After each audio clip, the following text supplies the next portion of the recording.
گھر میں فرشتے داخل نہیں ہوتے. یاد رکھیے چھوٹی چھوٹی باتیں ہیں لیکن سیریس ہے، چونکہ رحمت کے فرشتوں کا نہیں آنا یہ شیطان کو لانے کا باعث بنتا ہے. پانچویں چیز ہے پیشاب کی صفائی نہ ہونا. ٹھیک ہے، پیشاب خانے پیخانے میں صفائی نہ ہونا سمجھ میں آ رہا، چونکہ وہ ایک لمیٹڈ باؤنڈریز ہے. یہ مراد ہے اس کے بعد اس کے علاوہ بھی. ٹھیک ہے، جیسے کہ آئیے سنی حدیث سلسلۃ الاحادیث الصحیحہ کی جو ہے یہ روایت ہے. عبداللہ بن یزید فرماتے ہیں اور کہتے ہیں کہ نبی اکرم صلی اللہ علیہ وسلم فرمایا، یہ صحابی رسول فرماتے اور کہتے ہیں کہ نبی اکرم صلی اللہ علیہ وسلم فرمایا گھر کے اندر تھال میں پیشاب کو نہ پڑا رہنے دیا جائے، کیونکہ فرشتے اس گھر میں داخل نہیں ہوتے جس میں پیشاب ہو. نیز کوئی بندہ غسل خانے میں پیشاب ہرگز نہ کرے. میں دیکھیے پیشاب اور پیخانے میں گندگی ہو سمجھ میں آ رہا، اس کو آپ صاف کر سکتے ہیں اور وہ ایک لمیٹڈ باؤنڈریز ہے. اس سے ہٹ کر کہیں بھی پیشاب نہیں ہونا چاہیے گھر میں. جیسے حدیث میں تھال میں پیشاب نہ ہو، تو آپ تھال میں پیشاب کیوں؟ مریض، گھر میں کوئی مریض ہے، مریض کو پیشاب کرنا ہے تو ظاہر سی بات ہے اٹھ کے نہیں جاتا، تو آپ کیا کرتے ہیں؟ تھال یا کوئی آج کل اپیریٹس آتے ہیں الگ الگ ٹائپ کے، وہ دیتے ہیں. مریض اس میں پیشاب کرتا ہے، وہ آپ نہیں رکھنا، فوراً اس کا جہاں جگہ ہے اس کو لے جا کے وہاں ختم، پیشاب پھینک کر پانی سے کھنگالو اور لا کے رکھ دو. رکھا نہیں رہنا چاہیے، سمجھ رہے؟ بہت ضروری چیز ہے، یاد رکھیے. خامخواہ چونکہ پیشاب میں بدبو آتی ہے، اور یاد رکھیے فرشتوں کو بھی ان چیزوں سے گھن آتی ہے جن چیزوں سے ابن آدم کو گھن آتی ہے. پیشاب کی بدبو بہت زیادہ ہوتی ہے، یاد رکھیے انبیریبل ہوتی ہے. دیکھیے جو پیشاب خانے صاف نہیں کرتے، گندے ہوتے طہارت خانے، کتنا مشکل ہوتی ہے نا. آنکھوں سے پورے آنسو جاتے، حال برا ہو جاتا اندر جا کے آتا ہے نا، بہت خطرناک ہوتا ہے. تو پیشاب نہ ہو. میں کہوں گا بچوں کے پیشاب میں احتیاط کیجیے، بچوں کے ڈائپرز کو ادھر ادھر نہ پھینکیے. بچے جو تھالیوں پیشاب کرتے ہیں ان کو یوں ہی لڑنا نہ دیجیے، جلد سے جلد ڈسپوز کر دیجیے اگر ڈائپر ہے تو، یا دھو دیجیے اگر کوئی مرتبان ہے تو، یا کوئی اپیریٹس ہے اس کو صاف کر لیجیے. یا تھیلی میں اگر پیشاب کسی کو کنٹینیوس بیماری ہے تو جتنا ہو سکے اتنا اس کو خالی کر لے، کیونکہ تھیلی میں وہ پیک ہوتا ہے اور بدبو گرنے کے چانسز نہیں کے برابر ہوتے. کافی ہیوی بیگز آتی ہے جو میڈیکل بیگز آتی ہے جو اس کے لیے اسپیشل یوز ہوتی ہے، اور وہ مجبوری ہے اس انسان کی چونکہ اس کا پیشاب رکتا نہیں ہے اور وہ علاج کے لیے چالو رہتا ہے. بہن سمجھ رہے بات؟ لیکن بھرنے نہ دیجیے، جلد سے جلد پھینک دیا کیجیے، صاف کیا کیجیے پیشاب. ٹھیک ہے، تو ویسے تو طہارت خانوں کو، پیشاب خانوں کو، حماموں کو صاف رکھا کیجیے. ہونا چاہیے نہیں ہونا چاہیے طہارت خانے صاف؟ ہمارے ٹوائلٹس صاف ہونا چاہیے نہیں ہونا چاہیے؟ ہمارا حال تو پاکیزگی کا یہ ہے کہ برانڈیڈ واچ، برانڈیڈ کپڑے، برانڈیڈ چشمے، سب برانڈیڈ، اور ٹوائلٹ میں جاؤ تو ایسا لگتا ہے یہ آدمی کہاں رہتا ہے یہ.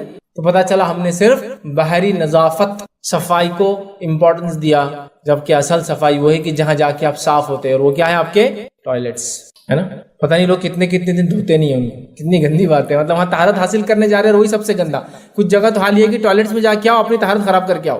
اور طہارت کرنا نہیں، طہارت بگاڑ کے آتا ہوں بولنا پڑے گا ذرا، کیونکہ اتنے گندے ٹوائلٹس. اور ہم کو تھوڑا اپڈیٹ ہونا پڑے گا اس میں. ٹوائلٹس کا صاف صفائی کا ہمیں خیال رکھنا پڑے گا. نبی اکرم صلی اللہ علیہ وسلم پیشاب کے چیٹوں سے بچنے، پیشاب اور پیخانہ کی گندگی سے بچنے اتنی احتیاط کرتے تھے، کیا بتاؤں. سمجھے آپ؟ طہارت خانہ تو آپ نے بنا دیا، طہارت خانے بھانڈے کا پین لگا دیا. پین سمجھتے آپ؟ خالی سا گول آتا ہو اور اتنا خالی 3 انچ ڈیپ رہتا ہو. اب پیشاب کیسا کرنا اس میں؟ جب پیشاب کی دھار جائیں گی تو 3 انچ تو اڑنا ہی چاہیے اس کے اوپر. تو کیوں فکر ہونا چاہیے نا، اپنے طہارت کا مسئلہ ہے، اپنی صفائی کا مسئلہ ہے، تو بھانڈا کیسا ہو، فٹنگ کیسی ہو، اس کی کوالٹی کیا ہو، تاکہ پیشاب گرے تو چھینٹے نہ اڑے. اچھے کوالٹی کے جو بھانڈے ہوتے ہیں اسی لیے اتنے مہنگے ہوتے ہیں کہ تو کتنے بھی پریشر سے اس پہ دھار گرے چھینٹے باہر نہیں آئیں گے اس کے، اسی لیے اس کو پیسہ اتنے مہنگے ہوتے ہیں. تو وہ لوگ جانتے ہیں کہ باہر چھینٹے اڑیں گے تو پیشاب ایک اچھی چیز نہیں ہے، یہ بہت سارے ڈیزیز کو ٹرانسفارم کرتا ہے. اور کتنی ساری بیماریاں صرف انسان کو اس لیے ہوتی ہے کہ وہ کامن ٹوائلٹس یوز کرتا ہے، پبلک ٹوائلٹس جو صاف نہیں ہوتے ہیں. معلوم آپ کو کئی بیماریوں کا سبب وہ پبلک ٹوائلٹس ہوتے ہیں. کتنے آپ آرٹیکل اس سے پڑھ سکتے ہیں جو صاف نہیں ہوتے، آپ بنداس چلے جاتے ہیں لیکن وہ کنٹینیوس گندگی رہنے سے ڈیزیز ڈیولپ ہو جاتے ہیں. اپنے گھر کو بھی سوچ سمجھ کے بھانڈا بٹھائیے. کتنا سوچ سمجھ کے گھڑی خریدتے ہو نا، گھڑی کیا صرف ٹائم دکھاتی ہے، طہارت خانہ بہت امپورٹنٹ. اسی لیے بہت سی بار میں نوجوانوں کہتا ہوں، نوجوانوں شادی ہو رہی ہے نا تو بستر نیا خریدنا، پلنگ نیا خریدنا ضروری نہیں ہے. ٹوائلٹ تمہارا اچھا ہونا، اس کے اندر گیزر ہونا ضروری ہے تمہارے لیے، اس لیے کہ تمہارے غسل کا مسئلہ ہے، تمہاری طہارت کا مسئلہ ہے، وہ زیادہ امپورٹنٹ ایشو ہے. پتا چلا روم تو ایسا سجا دیا کسی کو انتہا نہیں، اور ٹوائلٹ ایسا کہ اندر گئے تو وہیں چکر کھائے گر جانا آدمی نہ ہے. اس کو چونکہ عادت ہو جاتی ڈیلی جانے سے. ہاں وہ ہے اصل چیز صاف صفائی. کچھ قوموں کا حال یہ ہے، جو لوگ کمپنیز وغیرہ میں ہوں گے، چائنیز یا جاپانیز لوگوں کو خاص طور سے آپ دیکھیں، اگر آپ سے کوئی ڈیل کرنا ہے تو پہلے وہ ٹوائلٹ کو ہی جائیں گے آپ کے، اور پھر آ کے فائنل ڈیل کریں گا آپ سے. کیونکہ وہ آپ پہ جب تک اعتماد نہیں کریں گا جب تک کہ وہ دیکھ نہ لے کہ آپ صفائی کے معاملے میں کیسے ہے، اور اس کا پیمانہ صفائی کا آپ کا طہارت خانہ ہوتا ہے، اور بہت صاف صفائی کی عادی ہے. جاپانیز ٹوائلٹس تو آپ کو یہ کاسٹ میں ملیں گے کہ 20 لاکھ 25 لاکھ اور 30 لاکھ کے بھانڈے آتے ہیں ان کے سر. آپ بولیں گے ایسا کیا کرتا اس پہ، تو اب نیٹ پہ جا کے دیکھ لیجیے کیا کیا کرتا اس پہ، کہ میں نہیں بتا سکتا. اتنے کاسٹلی، گرم ٹھنڈا، ایسے بھی کہ جو آپ کے بیٹھنے سے پہلے آپ کے باڈی ٹیمپریچر کے حساب سے اپنے آپ کو سیٹ کر لی تاکہ بیٹھے ٹھنڈا نہ لگے، ایسے بھی کوالٹی کی. پانی کا سسٹم، الیکٹرانک پورا، دھلانے کے لیے ہاتھ نکل رہا ہے، سب چیز، مطلب کچھ اس کو یوز کرنے کی ضرورت نہیں. اتنے سوفسٹیکیٹڈ یوز کرتے، بہت صاف بہت صاف بہت صاف رکھتے ہیں. اور آپ کو پتا ہے وہ ہر چیز اسی میں کرتے ہیں. ان کو خی بھی کرنا تو بھانڈے منہ ڈال کے کرتے ہو، واقعی میں اتنا صاف رکھتے ہیں. ان کو خیا ہے تو ہمارے پاس واش بیسن کی طرف بھگتا آدمی، وہ لوگ بھانڈے کی طرف بھگتے، اس کو پکڑ کے کریں گے خیر اس کے، کیونکہ اتنا صاف رکھتے ہیں اس کو. بچے کے لیے چھوٹی ہائٹ کا، بڑے کے لیے بڑی ہائٹ کا. صفائی صفائی صفائی. پیشاب جس گھر میں ہوتا ہے، مرتبان میں، پینس میں، یوں ہی پھیلاوا گراوا، ٹوائلٹ گندا ہونا سمجھ میں آ رہا، وہاں تو صاف ہوں منع ہے، کیوں تو فرشتے نہیں آتے چونکہ اس کی بدبو گھن کے وجہ سے، واللہ عالم جو بھی وجوہات ہیں. تو پیشاب ہو نہیں آتے. اور کوئی بھی ہرگز غسل خانے میں پیشاب نہ کرے، غسل خانے میں پیشاب نہیں کرنا چاہیے. اب اس پہ علماء کی مختلف فتاوے ہیں کہ وہ غسل خانے اس زمانے میں ٹائلز وغیرہ نہیں ہوتے تھے، مٹی ہوتی تھی، اور مٹی پہ وہ غسل کرتے تھے، پانی نیچے جذب ہو جاتا تھا اس ٹائم، اس وجہ سے منع کیا گیا. آج چونکہ سوفسٹیکیٹ ہوتے ہیں، سسٹم ہوتا ہے، موہری ہوتی ہے، فلشز ہے، پانی بہت زیادہ عام طور سے مل جاتا ہے. فتاوے ایک الگ بات ہے، لیکن عام بات یہ کہ احتیاط کرو تو بھیا اچھا، چونکہ حدیث میں مت کرو تو مت کرو. سمپل. اٹیچ ٹوائلٹ ایک الگ چیز ہے. غسل خانہ اور ٹوائلٹ اگر اٹیچ ہے تو ایک الگ مسئلہ ہے، یاد رکھیں، کیونکہ وہاں ٹوائلٹ کا ایک اسپیسیفک جگہ ہے، غسل خانے کی اسپیسیفک جگہ ہے. ٹھیک ہے، اسی وجہ سے کچھ لوگ بولتے ہیں غسل خانہ اٹیچ نہیں ہونا، لیکن ایسا مسئلہ نہیں، اٹیچ ہونے میں کوئی حرج نہیں، کیونکہ آج کل ہر چیز دونوں سیپریٹ ہوتی ہے، اس کا پورا لمٹ ہوتا ہے، اس کو الگ بناتے ہیں، اس کو الگ بناتے ہیں، تو انشاءاللہ کوئی مسئلہ نہیں. ٹھیک ہے، لیکن احتیاط کریں آپ کے پیشاب کہیں بھی گھر میں نہ ہو، بچوں کا ہو، یہ ہو وہ ہو، بڑوں کا ہو، بیمار کا ہو، مریض کا ہو، احتیاط کریں، فوراً صاف کریں اور اپنے گھر کو پاک رکھیں تاکہ فرشتے آتے رہے. چھٹی، بسم اللہ الرحمن الرحیم. ٹھیک ہے، یہ جاننا ہمارے لیے بے حد ضروری ہے، بہت بہت، جس کو کہتے ہیں بہت ضروری، یاد رکھیے. تو اکثر ہم میں سے یہ ہوتا ہے جب ہم رزق کے تعلق سے، اللہ کے رحم کے تعلق سے، فضل کے تعلق سے، اللہ تعالیٰ کے کرم کے تعلق سے کہتے ہیں کہ کیوں نہیں آ رہا ہے، تو یہ بات ہم کو جاننا ضروری کہ آتا کیسے ہے. تو آتا کیسے پتہ چلے گا، تو وہ کون ہے جو لے کر آتا ہے، وہ کون جو لے کر آتا ہے پتہ چلے گا، تو وہ کیوں آتا ہے وہ پتہ کرنا پڑے گا، اور خاص طور سے کیوں نہیں آتا ہے. تو آج جو میں لیکچر آپ کے سامنے دوں گا، جو ٹاپک آج کا میرا ہوگا وہ یہ ہوگا کہ رحمت کے فرشتوں سے ہمارے گھر محروم کیوں، یا رحمت کے فرشتے ہمارے گھر کیوں نہیں آتے. چونکہ یاد رکھیے رحمت کے فرشتوں کا ہمارے گھروں پر نازل ہونا بہت بہت بہت زیادہ اہم ہے. اور یہ بات میں سمجھتا ہوں سب کے سامنے واضح ہے، مجھے بہت زیادہ ڈیٹیل میں جاننے کی ضرورت نہیں کہ رحمت کے فرشتوں کا نازل ہونا برحق ہے، یہ بالکل حق ہے، اس میں کوئی دو رائے نہیں ہے، کوئی دو اوپینین نہیں یاد رکھی. کہ تو اللہ تعالیٰ جب اپنی رحمت کو دنیا میں بھیجتا ہے تو وہ اپنے فرشتوں کے ذریعے بھیجتا ہے.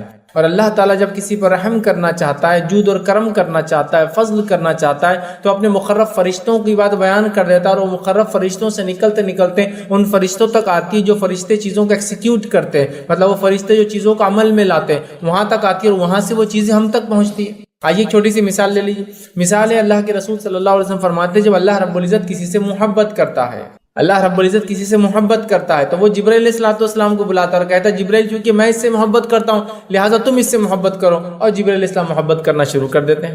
جبرائیل علیہ السلام دیگر فرشتوں کو بلا کر کہتے ہیں کہ چونکہ اللہ اس سے محبت کرتا ہے لہٰذا میں اس سے محبت کرتا ہوں، لہٰذا تم ان سے محبت کرو اس بندے سے، اور وہ فرشتے محبت کرنے لگ جاتے ہیں. پھر وہ محبت فرشتے جب زمین پہ اترتے ہیں تو لوگوں کے دلوں میں ڈال دیتے ہیں. نفرت کا معاملہ بھی یہی، اللہ کسی سے نفرت کرتا ہے، جبرائیل علیہ السلام کو بلاتا ہے، کہتا ہے میں اس سے نفرت کرتا ہوں تم اس سے نفرت کرو. جبرائیل علیہ السلام دیگر فرشتوں کو بلاتے ہیں، کہتے ہیں چونکہ اللہ اس سے نفرت کرتا ہے میں اس سے نفرت کرتا ہوں تم اس سے نفرت کرو.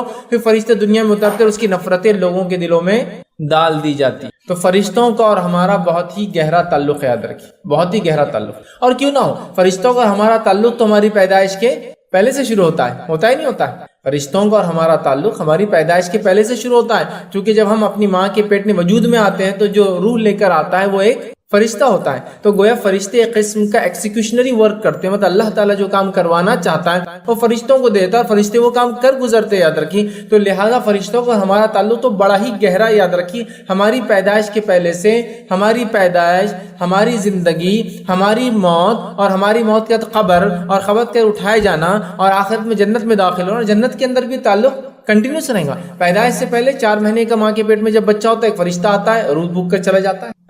پیدائش کے بعد شیطانوں میں سے ایک شیطان کو ہم پر مسلط کرتا ہے زندگی بھر کے لیے، تو ایک فرشتہ بھی ہم پہ زندگی بھر کے لیے مقرب رہتا ہے. وہ جو شیطان ہمیشہ ہم کو بہکاتا رہتا ہے، یہ فرشتہ اچھے خیالات ڈالتے رہتا ہے. سمجھ رہا؟ دن کی صبح گھر سے نکلنے سے لے کر اللہ کے رسول فرماتے ہیں یا تو تم شیطان کے جھنڈے تلے ہوتے ہو یا تو فرشتے کے جھنڈے تلے ہوتے ہو.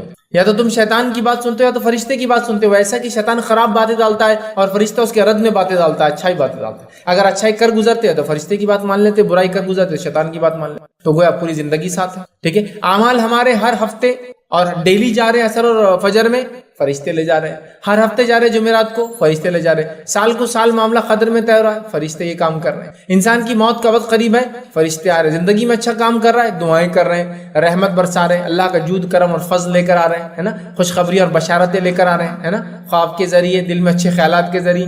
اور اس کے بعد انسان مرنے پہ آیا تو فرشتے لینے آ گئے. جیسا پہلے ڈالنے آئے تھے روح، اب لینے آ گئے. لے کر چلے گئے، اچھا تھا تو اس کے ساتھ اچھے معاملے کر رہے ہیں. آسمان پہ پہلے آسمان، دوسرے، تیسرے، چوتھے، پانچویں، چھٹے، ساتویں تک جا رہا ہے، استقبال ہو رہا ہے. اللہ کہہ رہا ہے کہ اس کو میں زمین سے پیدا کیا تھا، اس کو زمین سے اٹھاؤں گا، واپس لا کے دفنا دیا جا رہا ہے. برا انسان ہو رہا ہے، اسے بھی نکالا جا رہا ہے اور اس کے ساتھ بہت برا عمل کیا جا رہا ہے. مرنے کے بعد خبر میں ڈال دیے جا رہے ہیں، پھر آ جا رہے ہیں فرشتے، سوال و جواب کر رہے ہیں. اس کے بعد روز قیامت پھر ہم اٹھائے جائیں گے، فرشتے موجود ہوں گے. جنت میں ہمارا استقبال کیا جائے گا، جہنم میں لوگوں کو دھکے دے کے ڈالا جائے گا. تو فرشتوں کا ہمارا تعلق بہت گہرا ہے. صرف بات یہ ہے کہ ان کو ہم صرف دیکھ تب سکتے ہیں جب ہم مر جاتے ہیں، مرنے سے قریب ہوتے ہیں، جو غائب کا معاملہ. مومنوں کی نصرت کے لیے وہ جنگ اور جدال میں شامل ہوتے ہیں، یہ بھی ہم نے دیکھا جنگ بدر میں. تو پتہ چلا ہمارا فرشتوں کا تعلق تو بڑا گہرا ہے بھائی. اور یہی وہ اللہ کی مخلوق ہے جو ہم پر رحم لے کر آتی ہے، بلکہ ان کا آنا رحمت ہی رحمت ہوتا ہے، سوائے ان کے جن قوموں پر یہ عذاب لے کر آتے ہیں. اس کے علاوہ ان کی کئی ذمہ داریاں ہیں جس سے میں تفصیلات بھی رکھ چکا ہوں. بڑے فرشتے، ان کے نام اور ان کے کام، اور فرشتوں کی ذمہ داریاں، دو الگ الگ لیکچر. تو بہرحال ان کی ذمہ داریاں، ان کے اپنے کام ہیں. رزق پہ مامور فرشتہ، پہاڑوں کے اوپر تعینات فرشتہ، بادلوں کے اوپر تعینات فرشتہ، زمین و آسمان کے دیگر کاموں پہ تعینات فرشتے، حساب و کتاب لکھنے پہ فرشتے، روح ڈالنے پہ تعینات فرشتے، عذاب لانے پہ تعینات فرشتے، رحم لانے پہ ہر قسم کے فرشتے مختلف کام کر گزرتے ہیں، مختلف کام کرتے ہیں. تو گویا فرشتوں کا ہمارا بڑا ہی گہرا انڈیپتھ جس کو کہیں گے بہت ہی گہرا تعلق ہے، ڈیپ ریلیشن شپ ہے ہم لوگوں کون سے یاد رکھیے. اور ان کا آنا خیر اور رحمت کا باعث ہوتا، یہ بات یاد رکھ لیجئے. اور ان کا نہیں آنا کسی گھر میں اور کسی شخص پر یہ بہت بڑے فتنے کا باعث ہے، کیونکہ جب یہ غائب ہو جاتے ہیں، ہٹ جاتے ہیں، تو آٹومیٹک کس کا غلبہ ہو جاتا ہے؟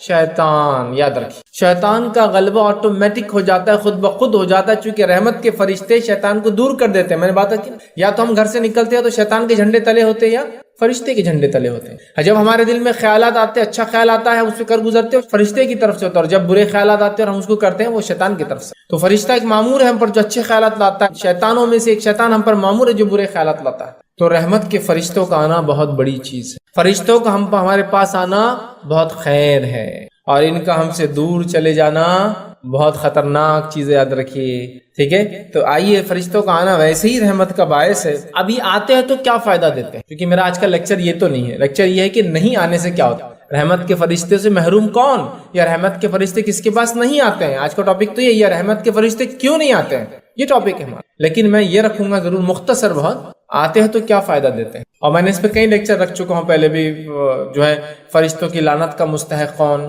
فرشتے کس کے لیے نازل ہوتے ہیں، فرشتے کس کے لیے نازل ہوئے ہیں. کچھ مخصوص شخصیات کے لیے، انبیاؤں کے لیے ہوئے، صحابہ میں سے کچھ کے لیے ہوئے، وہ ساری چیزیں بھی ہم نے دیکھی تھی. جنگوں میں ہوئے، ہے نا، نازل ہوئے، وہ بھی دیکھی. آج ہم مختصر بہت ہی شارٹ ایک ایک لفظ میں رکھتا ہوں کیا کیا فائدے ہوتے ہیں. میں سمجھتا ہوں ان فائدوں کو اگر آپ سن لیں گے تو سمجھ میں آ جائیں گے کتنے فائدے ہوتے ہیں ان کے آنے کے. اور بس یہی بات ہے، اگر یہ نہ آئے کسی وجہ سے، ایکس وائی زیڈ، الف با جی، جو بھی وجہ رہی ہو، تو پھر ان کا نہیں آنا بہت بڑے فتنے کا باعث ہے اس انسان کے لیے جس کے پاس یہ آنا چھوڑ دے. ان کا آنا خیر ہے. آئیے ان کے آنے سے کیا فائدے ہوتے ہیں، بہت مختصر رکھ رہا ہوں، کئی لاتعداد فائدے ہوتے ہیں، بہت مختصر رکھ رہا ہوں آپ کے.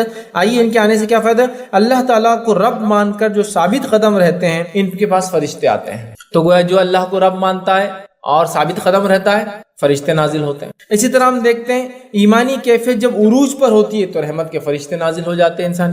اسی طرح ہم دیکھتے ہیں جو مومن اور صاحب توکل لوگوں کی جو ہے مدد کے لیے فرشتے نازل ہوتے ہیں. میں نے مثالیں دی جنگ بدر اور جنگ احد کی. اسی طرح جو ہے ذکر الہی کی مجلسوں کو فرشتے ڈھانک لیتے ہیں. اور کیسے ڈھانکتے ہیں؟ ایک کے اوپر ایک، پروں سے یہاں تک کہ آسمان، مطلب جہاں سے مجلس شروع ہوتی تو آسمانوں تک ڈھانپ لیتے ہیں، ہے نا. اور ان کا آنا خیر کا باعث ہے، میں نے کہہ دیا. اور ایسا خیر کا باعث ہے کہ اس مجلس میں کوئی انسان یوں ہی چلتا چلتا بیٹھ گیا، ارادے سے بھی نہیں آیا. اللہ کہتا ہے جتنے لوگ اس مجلس میں سب کی مغفرت کر دو. فرشتے پوچھتے اللہ ایک تو یوں ہی جا رہا تھا، آ گیا، بس کسی نے بولا تو بیٹھ گیا، تو اس کی بھی کر دو، چونکہ مجلس ہی ایسی ہے. تو فرشتوں کا آنا خیر کا باعث ہے. آئیے اسی طرح جو مسجد میں جو قرآن کی تلاوت اور اسے پڑھنے پڑھانے پر رحمت کے فرشتے نازل ہوتے ہیں. تو گویا مسجد میں رحمت کے فرشتے نازل ہوتے ہیں جب قرآن انسان پڑھتا ہے پڑھاتا ہے. رات کو تلاوت قرآن کرنے والے پر رحمت کے فرشتے نازل ہوتے ہیں.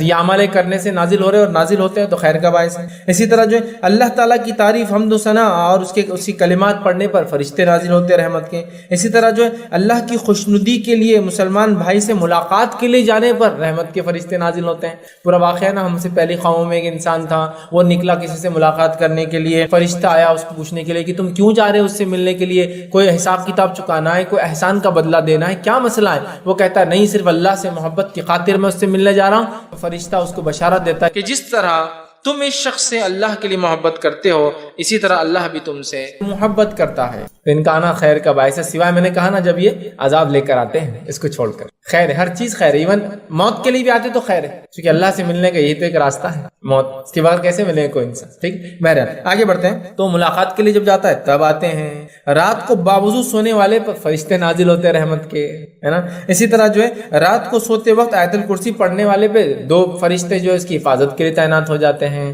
اسی طرح ہم دیکھتے ہیں جو تہجد پڑھنے والے خوش نصیب پر رحمت کے فرشتے نازل ہوتے ہیں. اسی طرح ہم دیکھتے ہیں لیلۃ القدر میں فرشتوں کے جن در جن، جوق در جوق ہم پر نازل ہوتے ہیں. اسی طرح جو ہے جنگل یا کسی کھلے میدان میں اذان دے کر اقامت دے کر نماز پڑھنے والے پر فرشتے گواہ بن جاتے ہیں. یہ آدمی اکیلا تھا جنگل میں، اسی لیے اگر آپ جنگل میں ہو، کھیت وغیرہ میں ہو، بیابان میں ہو، نماز کا وقت ہو تو اذان بھی دو. ٹھیک ہے، حدیث میں آتا ہے جھاڑ چرند پرند جن سب اور فرشتے سب گواہی دیں گے روز قیامت. اور اقامت بھی دو اور نماز بھی کھڑے. حالانکہ آپ کا ارادہ جماعت کا ہی ہوگا لیکن آپ کو ہے نہیں، پھر بھی اذان دینا ہے. اذان سب گواہ بن جائیں گے جو آپ نے جہاں اذان دی. اور یہ بڑی افضل نماز ہے اس وجہ سے کہ کوئی مل نہیں رہا پھر بھی آپ نے نماز پڑھ رکھی. کھیت کھلیان میں ہیں آپ، جنگل میں ہیں آپ، کسی جگہ جا رہے ہیں، اکیلے ہو سکتا ہے. پہلے زمانے لوگ سفر کرتے ہیں اکیلے کرتے ہیں عام طور سے. بہرحال چلیے آگے بڑھتے ہیں. تو فرشتے ان کے لیے نازل ہوتے ہیں یاد رکھیں رحمت کے. اسی طرح ہم دیکھتے ہیں نماز اشراق پڑھنے والے پر رحمت کے فرشتے نازل ہوتے ہیں. اسی طرح جو نماز ظہر با جماعت پڑھنے والے پر رحمت کے فرشتے نازل ہوتے ہیں. نماز فجر کو با جماعت پڑھنے والے پر رحمت کے فرشتے نازل ہوتے ہیں. اول وقت میں امام کے قریب بیٹھ کر، ممبر سے نزدیک بیٹھ کر، جو شخص جمعہ کے دن آتا ہے اذان سے پہلے اول وقت میں باوضو ہو کے، مطلب غسل وغیرہ کر کے خوشبو لگاتا ہے، تیار ہوتا ہے، جو سنت آ کر نزدیک بیٹھتا ہے، غور سے امام کو سنتا ہے، فرشتے اس کے لیے دعائیں کرتے ہیں. ٹھیک ہے، اور اس پہ نازل ہوتے ہیں. ٹھیک ہے. اسی طرح جو ہے رسول اللہ صلی اللہ علیہ وسلم پر درود پڑھنے والے پر رحمت کے فرشتے نازل ہوتے ہیں کہ وہ اس کے لیے مغفرت کی دعا کرتے ہیں، ہے نا. اور مخصوص فرشتے جو اللہ کے رسول پہ درود بھیجا جاتا ہے تو اس کو جمع کرتے اور آپ کو پیش بھی کرتے ہیں. کیسا؟ سب غائب کی باتیں. آگے بڑھتے ہیں. ٹھیک ہے. طالب علم کی قدردانی کے لیے رحمت کے فرشتے نازل ہوتے ہیں. جو علم کو حاصل کرنے نکلتا ہے فرشتے اس کے لیے رحمت کے پر بچھا دیتے ہیں، اس کے لیے جو ہے رحمت کے فرشتے جو اترتے ہیں. اسی طرح جو اللہ کی راہ میں خرچ کرنے والے کے لیے رحمت کے فرشتے ہوتے ہیں. آپ کو بتایا نا 2 فرشتے روز اترتے ہیں. ایک کہتا ہے اللہ جو مال خرچ کرتا ہے اس کے مال کو اور بڑھا، اور ایک کہتا ہے اللہ جو مال جمع کر کے رکھتا ہے اس کے مال کو برباد کر دے، ہے نا. تو روز اترتے ہیں تو خرچ کرنے والے کے لیے اترتے ہیں.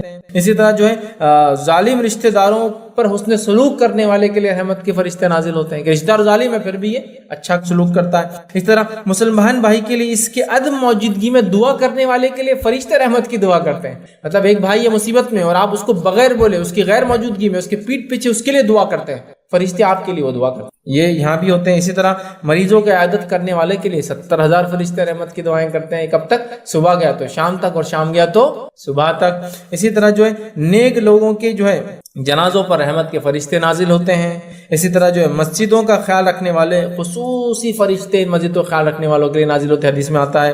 اسی طرح جو ہے مومنوں کی مدد کے لیے فرشتے جو نازل ہوتے ہیں، جس کی مثال بہرحال میں نے پہلے آپ کو دے دی، جنگوں میں نازل ہوتے ہیں. تو گویا فرشتے بہت بہت بہت سارے کاموں کے لیے نازل ہوتے ہیں اور ان کا آنا ہمارے لیے خیر اور باعث ہے، رحمت کا باعث ہے. اور ان کا نہیں آنا، عدم موجودگی، ایبسنٹ رہنا بہت خطرناک بات ہے، یاد رکھیے. اب آئیے میں آپ کے سامنے وہ نقطے رکھتا ہوں، وہ باتیں رکھتا ہوں، وہ وجوہات رکھتا ہوں جو وجوہات مجھے ملی ہے. میں نہیں کہہ رہا ہوں یہی وہ وجوہات ہے، اور بھی ہو سکتی واللہ عالم، لیکن مجھے 13 وجوہات ملی. ان وجوہات کی بنیاد پر فرشتے رحمت کے نہیں آتے، اور فرشتوں کا نہیں آنا اللہ کی رحمت سے محرومی کی وجہ بنتا. ٹھیک ہے. آنے سے کتنے فائدے ہوتے اور کیوں آتے میں نے کچھ مثالیں آپ کے سامنے رکھی. یہاں آتے، یہاں آتے، یہاں آتے، یہاں آتے. لیکن اب آپ قرآن پڑھ رہے ہیں لیکن پھر بھی فرشتے نہیں آ رہے ہیں. آپ گھر میں ہیں لیکن فرشتے نہیں آ رہے. کیوں نہیں آ رہے؟ چونکہ یہ نہیں آئیں گے تو کون آئیں گا؟ شیطان آئیں گا. جب رحمت کے فرشتے غائب ہو جائیں گے تو شیطان ہوں گا وہاں، یاد رکھیے. تو لہٰذا اگر ہم چاہتے ہیں کہ رحمت کے فرشتے آئیں تو وہ کام ہم بالکل بھی نہ کریں جن کاموں کے کرنے سے یہ نہیں آتے.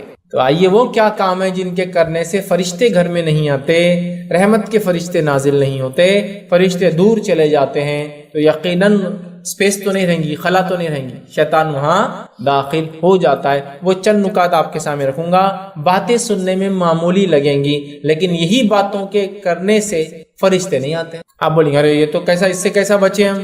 اب اس سے کون بچا ہے؟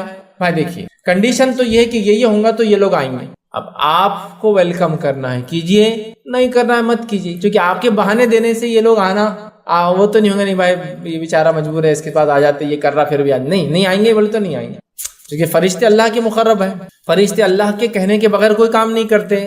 سمجھ رہے آپ بات کو؟ یہ بات ہمارا ایمان اور عقیدہ ہے۔ تو لہٰذا اگر رحمت کے فرشتے نہیں آئیں گے تو اللہ کے حکم کی وجہ سے، اور آئیں گے تو اللہ کے حکم کی وجہ سے آئیں گے۔ نبی اکرم صلی اللہ علیہ وسلم کے ذریعے اللہ نے بتا دیا کہ وہ کیا چیز ہے جن سے میرے یہ فرشتے نہیں آئیں گے، تو وہ کام کو ہم غور سے سنیں اور اپنے نفس کو جتنا ہو سکتا ہے بچانے کی کوشش کریں، اللہ کے کوئی مجبور ہو جائے، مجبور سمجھتے نا، بے بس، لاچار، بے سہارا، کوئی راستہ نہ ہو، تو پھر ایک الگ مسئلہ ہے۔ تو آئیے وہ چند کیا چیزیں جن کے کرنے سے رحمت کے فرشتے ہم پر نازل نہیں ہوتے، ہمارے گھروں میں فرشتے نہیں آتے، آئیے ایک کے بعد ایک پوائنٹس کو، نکات کو میں آپ کے سامنے رکھتا ہوں۔ پہلی چیز، رحمت کے فرشتے کیوں نہیں آتے؟ اس میں پہلا پوائنٹ جو میں آپ کے سامنے رکھوں گا، جہاں جانداروں کی تصویریں ہوتی ہے وہاں رحمت کے فرشتے داخل نہیں ہوتے۔ جہاں جانداروں کی تصویریں ہوتی ہے وہاں رحمت کے فرشتے نہیں آتے، بس یہ بات یاد رکھیں۔ اب کتنے بدنصیب اور کتنے محروم ہیں ہم میں سے بہت سارے لوگ جنہوں نے خواہ مخواہ کے جانداروں کی تصویریں گھر میں لگا کر فرشتوں سے اپنے گھروں کو محروم کر لیا۔ آئیے واقعہ سنتے کیا ہوا تھا جو اللہ کے رسول صلی اللہ علیہ وسلم نے یہ بات بیان کی۔ سنی واقعہ، صحیح بخاری کا واقعہ ہے۔ عائشہ رضی اللہ عنہا فرماتی، ماں عائشہ فرماتی اور کہتی ہیں کہ نبی اکرم صلی اللہ علیہ وسلم کے لیے میں نے ایک تکیہ بھرا تاکہ اللہ کے رسول صلی اللہ علیہ وسلم کا ٹیک لے، اس سے آرام کریں۔ تکیہ بھرا جس پر تصویریں بنی ہوئی تھی، تو وہ پلو پر وہ جو تکیہ تھا اس پہ جو غلاف تھا، اس غلاف پہ تصویریں بنی ہوئی تھی، شکلیں بنی ہوئی تھی، اور تصویر سے مراد صورت کا ہونا ضروری ہے، اگر چہرہ غائب ہو جائے تو پھر وہ تصویر نہیں کہلاتی، یاد رکھیں۔ تو اس پہ تصویر بنی ہوئی تھی، صورت بنی ہوئی تھی، جو میں نے اللہ کے رسول صلی اللہ علیہ وسلم کے لیے بھرا تھا، مطلب بنایا تھا، تصویریں بنی ہوئی تھی۔ وہ ایسا ہو گیا جیسے جو ہے نقشی تکیہ ہوتا ہے، نقشی تکیہ ہوتا ہے، ایسا تکیہ بن گیا اس میں نقش نگار ہوتے لیکن وہ چہرے بنے ہوئے تھے۔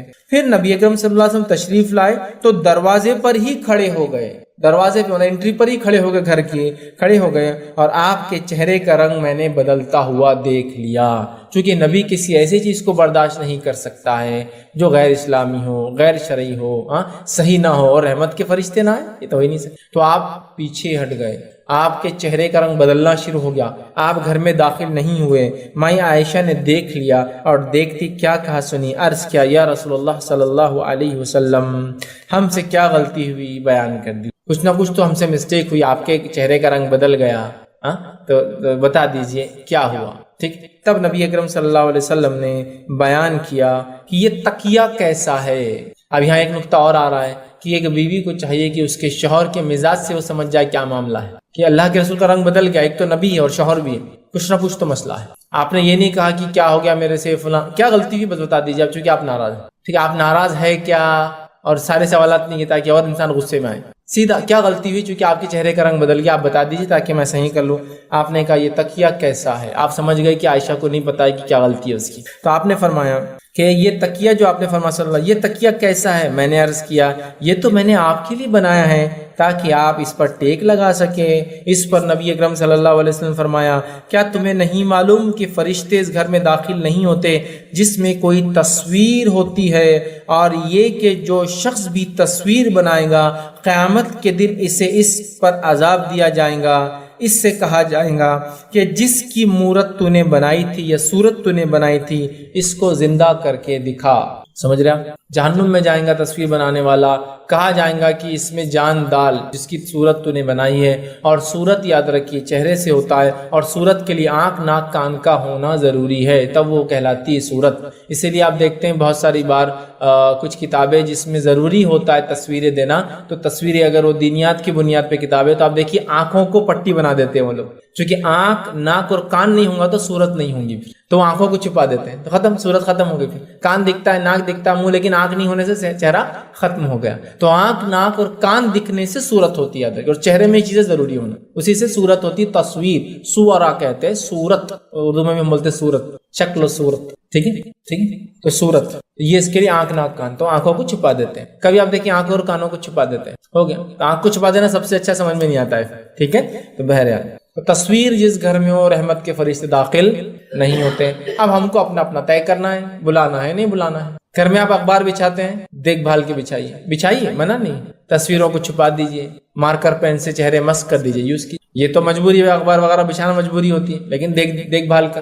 ہاں بہت ساری چیزیں ہیں جہاں تصویریں مجبوری ہے، نوٹ وغیرہ ہے، کرنسیز وغیرہ ہے، چھپا کر رکھیے، کھلی مت رکھیے، اوپر مت رکھیے، والیٹ میں رکھیے. معاملہ ہو گیا چھپنے کا، یہ مجبوریاں ہیں نا، ٹھیک. ہاں گڈے گڑیاں جو گھر میں بچوں کے کھلونے ہوتے ہیں، ان میں مسئلہ نہیں آتا، ان کے چہروں کی وجہ سے کوئی مسئلہ نہیں ہوتا. اس لیے کہ اللہ کے رسول صلی اللہ علیہ وسلم ماں عائشہ کے پاس ایک گھوڑا تھا جس کو پر تھے، مطلب امیجنری کریچر تھا وہ، اور آپ کی گڑیاں تھیں، آپ نے ان کو رکھنے دیا. پتہ چلا کہ گڈا گڑیا ٹیڈیز وغیرہ یہ وہ جو کھلونے وغیرہ ہوتے ہیں، ان کے اگر اندر ہوتے ہیں، لیکن یہ بھی ان کے اصلی صورت میں نہ ہو. سمجھ رہا، مطلب مسک کر دے، ایسا ٹیڈی اصل بیر جیسا نہیں بلکہ ایک دم موٹا ہے نا، کیسا بنا دیا جاتا ہے، تو کوئی مسئلہ نہیں، بالکل رکھ سکتے. تو کھلونے، گڑیاں، گڈا، یہ ایسی چیزیں جو ہوتی ہیں ان میں مسئلہ نہیں. لیکن اس کے علاوہ تصویریں آپ نہیں بنا سکتے، یاد رکھیں. صورت آپ نہیں رکھ سکتے، یاد رکھیں، ٹھیک ہے. تو مجبوراً تو الگ بات ہے، نوٹ وغیرہ کرنسی چھپا دیجیے، اخبار یوز کرتے مسک کر دیجیے، مارکر پین لیجیے، کلر پین دبا دیجیے. ہاں اس کے علاوہ خواہشات کی بنیاد پہ جو غلطیاں کر لی مٹا دیجیے. ہاں خواہشات کی بنیاد پہ تصویریں بنا کر جانداروں کی لگا دی، ہاں بڑے بڈھوں کی تصویریں لگا دی، امی ابا دادا دادی پردادا پردادی سگڑ دادا، شیر مارے، یہ مارے، بلی مارے، کتا مارے، تصویریں لگی ہوئی ہے. رحمت کے فرشتوں سے محروم ہے آپ کے گھر پتہ نہیں کتنے سالوں اور صدیوں سے. میری بات کو برا مت لگنے دیجیے کہ میں آپ کے خلاف بول رہا ہوں، میں آرٹ کے خلاف نہیں ہوں، لیکن میں کہہ رہا ہوں آرٹ کی بھی لمٹس اسلام نے دی ہیں. ان لمٹس کو آپ فالو کیجیے. آرٹ آپ بالکل فالو کر سکتے، اچھی چیزیں بنائیے، چہرے کے بغیر چیزیں بنائیے، ہاں بے جان چیزوں کی تصویریں بنائیے، کوئی مسئلہ نہیں. ایک سے ایک چیزیں کریٹ کیجیے، کوئی مسئلہ نہیں. لیکن یہ کر کے خراب مت کیجیے اپنی آخرت. رحمت کے فرشتوں سے اپنے گھروں کو محروم مت کیجیے. تو شوقیہ تصویریں لگا لی، یا تو پینٹنگ بنا کے لگا لی، یا تو اپنی تصویریں کھینچ کے لگا لی، یا تو اپنے جن جیسا ہونا چاہتے ان کی لگا لی، دروازوں کے پیچھے، ہاں پتہ نہیں کہاں کا روم کے اندر. یہ جائز نہیں ہے. اگر اپنے گھروں میں چاہتے ہو رحمت کے فرشتے آئے، ڈھونڈو، غور کرو کہاں کیا لگا ہوا ہے، اس لیے کہ بہت چوزی اور سیلیکٹیو رہو. اگر تم کو یہ دے دیا جائے کہ یہ پروٹوکول کے بیسس پہ پرائم منسٹر آپ کے گھر آئیں گا، اگر یہ پروٹوکول فالو نہیں ہوگا تو نہیں آئیں گا، کرو گے چونکہ آپ چاہتے ہو آئے، اس سے بہت فائدہ ہوتا ہے. بڑے لوگ آئے اس سے بڑا فائدہ ہوتا ہے، نیک لوگ آئے اس سے بڑا فائدہ ہوتا ہے، فرشتے آئے سب سے بڑا فائدہ ہوتا ہے، چونکہ وہ رب کی رضا سے آتے ہیں کسی کے پاس. سمجھ گئے؟ تو اللہ کے لیے نکال دو تصویر، مسک کر دو. ورنہ اللہ کے رسول صلی اللہ علیہ وسلم نے ایک مرتبہ دیکھا پردہ لگا ہوا ہے، اس پہ تصویریں تھی، آدمی تھے بنے ہوئے. جبرائیل علیہ الصلوۃ والسلام گھر میں داخل نہیں. جب بتایا گیا تو آپ نے کہا کہ نیچے کا جسم رہنے دو، چہروں کو مٹا دو. چہروں کو مٹا دیا گیا، جسم رہنے دیے گئے. تو پتا چلا چہرہ ہی میں نے تصویر بولے تھے، اس لیے میں نے کہا نیوز پیپر پہ آپ ٹک کر دیں، چہرہ مسک کر دیں، معاملہ ہوگا، یوز کر سکتے. کرنسی وغیرہ پہ مجبوریاں ہیں تو اندر چھپا کے رکھے، اس کو کھلا نہ رکھے. اور شوقیہ طور سے جو لگا رکھا ہے چھپا دے. بچوں کی تصویر، چھوٹے بچوں کی تصویر، بچہ ہونے والا تو کسی اور بچے کی تصویر، ہاں بڑوں کی تصویر، بڈھوں کی تصویر، فلاں کارنامے انجام دیے تصویر، ایوارڈز ملا تصویر. کیا ضرورت ہے اس کی؟ ہاں آپ کو ریکارڈ کیپنگ کرنا، چھپا کے البم میں رکھ کے اندر رکھو نا، الماری میں لگا رہے کیوں ہو؟ رحمت کے فرشتے نہیں ہیں جہاں تصویر ڈسپلے ہوتی، ڈسکلوز ہوتی، اوپن ہوتی. سمجھ رہے بات کو؟ تو اپنے گھروں کو رحمت کے فرشتوں کے لیے کھلا رکھیں، اس اعتبار سے کہ تصویروں کو دور کرے، ہر قسم کی تصویروں کو مانیٹر کرے اور ختم کرے اپنے گھروں سے. یہ سیکنڈ چیز جس کی وجہ سے رحمت کے فرشتے گھروں میں نہیں آتے، وہ کیا ہے؟ جس گھر میں مجسمے یا مورتیاں ہوں. ایکسیپشنل کیس سوائے گڈے گڑیوں کے اور کھلونوں کے، یہ ایکسیپشنل ہوتے ہیں اندر، ٹھیک ہے. تو جس گھر میں مجسمے اور مورتیاں ہوتی ہیں، آئیے اس تعلق سے ایک روایت ہم دیکھتے ہیں. روایت اس طرح سے ہے کہ ابو سعید خدری رضی اللہ عنہ فرماتے اور کہتے ہیں کہ رسول اللہ صلی اللہ علیہ وسلم نے ہمیں جو خبر دی اور فرمایا، فرشتے اس گھر میں داخل نہیں ہوتے جس میں مجسمے ہو یا تصویر ہو. مجسمے ہو، گڈے گڑیا نہیں، چونکہ ماں عائشہ کے پاس خود گڑیاں تھی اور آپ کے پاس ایک گھوڑا تھا جو کہ اس کو پر تھے. اللہ کے رسول کا مشہور واقعہ ہے کہ ماں عائشہ کے گھر وہ آئے، آپ کی محراب میں ایک کھلونا تھا جو کہ ایک گھوڑا تھا اور اس کو پر تھے. ماں عائشہ نے اس کو چھپا کے رکھا تھا پردے کے پیچھے. نبی اکرم صلی اللہ علیہ وسلم نکال دیا اور کہا، عائشہ یہ کیا ہے؟ یہ گھوڑا ہے. تو کہا یہ گھوڑا ہے. تو کہا اس کو تو پر بھی ہے. تو کہا سلیمان علیہ السلام کے گھوڑوں کو پر بھی ہوا کرتے تھے. ٹھیک، مطلب امیجنری کریچر تھا وہ، سمجھ نا. تو آپ نے اس کو گھر میں رکھنے دیا، آپ نے کہا کہ اس کو نکال دو، اس سے فرشتے نہیں آتے. تو پتہ چلا گڈے گڑیا کھلونے اگر شکل میں تو کوئی مسئلہ نہیں، لیکن مجسمے ہوں، مورتیاں ہوں، جو کہ آج کل ہم بڑی شوق سے لگا لیتے ہیں. مختلف قسم کی مورتیاں، کوئی مورتی ہے منڈی بس ہلتے رہتی، بولے سے کیا ہوتا؟ پیسہ آتا. وہ بیچارے کو تکلیف دے کے آپ کو پیسہ کیسا آتا میرے کو تو سمجھ میں نہیں آتا ہے نا. ایک رہتا ہو بیچارہ موٹا, میں نام نہیں لے سکتا چونکہ ٹریڈ مارک اور لائسنسنگ کے مسئلے ہوتے ہیں, لوگوں کی کاپی رائٹ ہوتے, بیچنا چونکہ جائز ہے.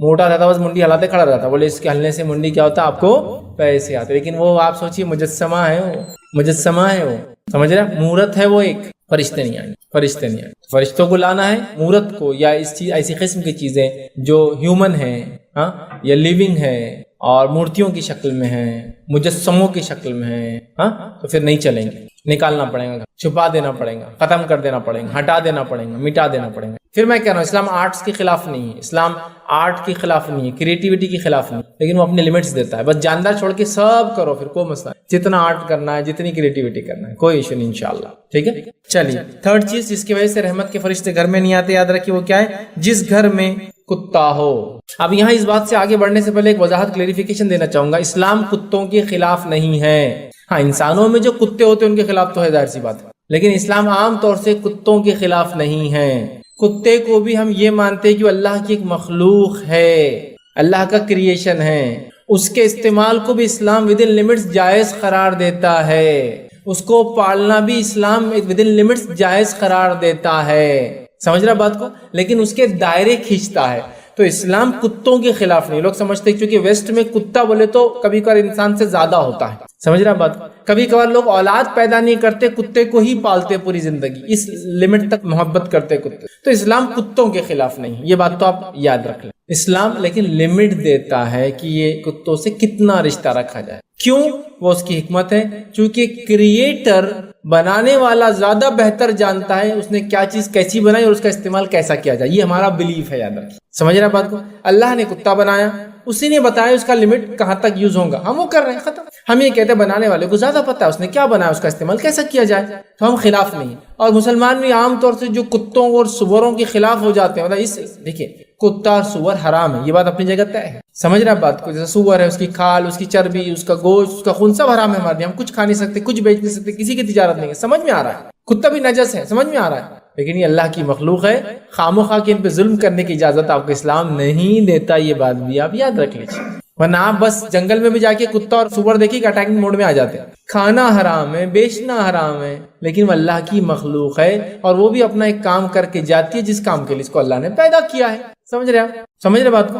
اسلام خلاف نہیں ہے, حرام قرار دیا, لیکن آپ مار رہے, بے وجہ مار رہے, معصوم جانوروں کو مار رہے, بالکل اجازت نہیں. کیا وہ حدیث آپ کو یاد نہیں, ایک انسان نے پیاسے کتے کو پانی پلایا اور مغفرت ہو گئی, گناہ معاف ہو گئے, جنت چلا گیا. پیاسا کتا, تو کتا بری چیز نہیں ہے. ہاں ہمارے لیے اس کا کھانا پینا استعمال کرنا وہ منع کر دیا گیا ہے. ٹھیک ہے, سمجھ میں آ رہا ہے. ٹھیک ہے, اس میں بھی لمٹس ہے. اس لیے میں نے کہا کنڈیشنل کتوں کا استعمال, کنڈیشنل یوز بالکل جائز ہے, اس میں کوئی دو رائے نہیں. یاد رکھ, آپ کی جانوروں کی حفاظت کے لیے, آپ کی بھیڑ بکری اور ریوڑ کی حفاظت کے لیے, آپ کے گھر کی حفاظت کے لیے, آپ کی شخصیت کی حفاظت کے لیے, آپ کے گھر والوں کی حفاظت کے لیے, آپ کے مال کی حفاظت کے لیے, آپ کے عمارتوں کی اور بلڈنگوں کی حفاظت کے لیے, آپ انسانی سماج میں کوئی بری چیزوں کو نہ پھیلائے اس کی حفاظت کے لیے. جیسے سنیفنگ ڈاگز ہوتے ہیں ہے نا, سونگتے ہیں, جس سے کوئی ڈرگز وغیرہ تو نہیں ہے, جس سے کوئی ایسی اشیاء جو بلاسٹ ہو سکتی ہے, انسانیت کو نقصان, وہ ڈیٹیکٹ کرتا ہے. ہوتا ہی نہیں ہوتا, ایئرپورٹس پہ دیکھیں نا آپ نے کتے,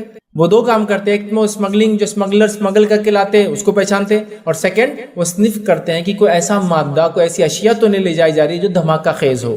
تو انسانی جان کی تحفظ کے لیے, سماج کے تحفظ کے لیے کر سکتے, اب بالکل کر سکتے, اس میں کوئی دو رائے نہیں. کتے استعمال کیے جاتے تھے, نبی اکرم صلی اللہ علیہ وسلم کے زمانے میں کیے گئے, آپ کے بعد بھی کیے گئے. عام کتوں کو بیچنا منع ہے, بلیوں کو بیچنا منع ہے. تو اسلام کتوں کے خلاف نہیں, ڈاگس کے اگینسٹ نہیں, لیکن وہ کہتا ہے اس کو کھایا نہیں جا سکتا. یہ تو بہت اچھی بات ہے پیٹ لورز کے لیے کہ اسلام منع ہی کرتا ہے, وہ کتے بلیوں کو منع کرتا ہے, اجازت نہیں دیتا ہے کھانے. اس کے علاوہ بولتا ہے پالو, لیکن with in limits and with in, جس کو کہیں گے ضرورت, نیڈس اینڈ لمٹس, ضرورتوں کے تحت ایک حدود کے اندر. سمجھ رہا, گھر کے باہر رہیں.